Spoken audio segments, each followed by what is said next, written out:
Maqaan koo Jifaaraaf Bufaan jedhama. Aanaa Ilfataa ganda Somboo Cittuuti. Iddoon dhaloota koo immoo Gooroo Baarsaa fi garee misoomaa Gooroo Baarsaa fi kana keessa Kunuudduma kanadha. Manni koo immoo manni isin agartan kun luukii 89dha. Gootaraan midhaan koo kun asitti kunoo isa agartan kanadha. Na jalaa gubate. Amma maaliif gubate? Ani nama umuriin koo nama waggaa 59ti. Ijoolleen koo ijoollee 8 qaba.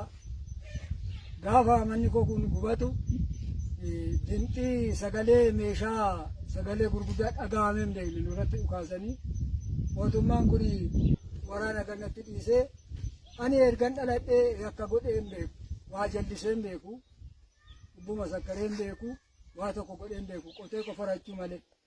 Amma inni cincee kun hilmee kootti har'a ani nama umurii akkanaa waan ta'eef deebi'ee sin argu.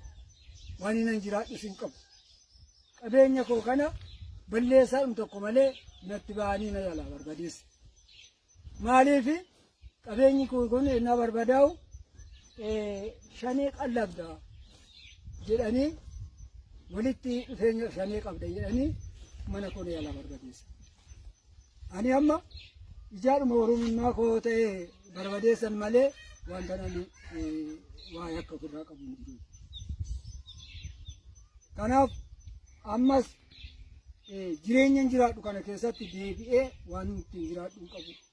Carqiin ani qabu kunoo haati manaa koos harkituu namaayyuu jedhamti. Ishiinis dakkuudhuma uffattu kana malee waan qabu. Anis carqii nama uffadhu malee waan qabu. Waan inni bulu hin qabu.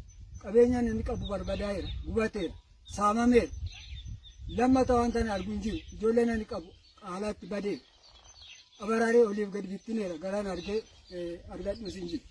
Kanaaf falli ani ittiin argadhu yoo ta'e Oromoon bakka jirutti sagalee kana naa dabarse qabeenyi koo barbadaa'e kana jireenya koo kanaan Oromoo yoo naa tumse wanta ani abdii qabu Oromoo yoo naa tumse maaliin akkan gubadhe kana ija Oromummaa koo gubadhe ija Oromummaa koo qabeenyi koo bade manni koo barbadaa'e ani nama umurii akkanaatiin deebi'ee si'achi waan hin jiraadhu sin qabu jechuudha.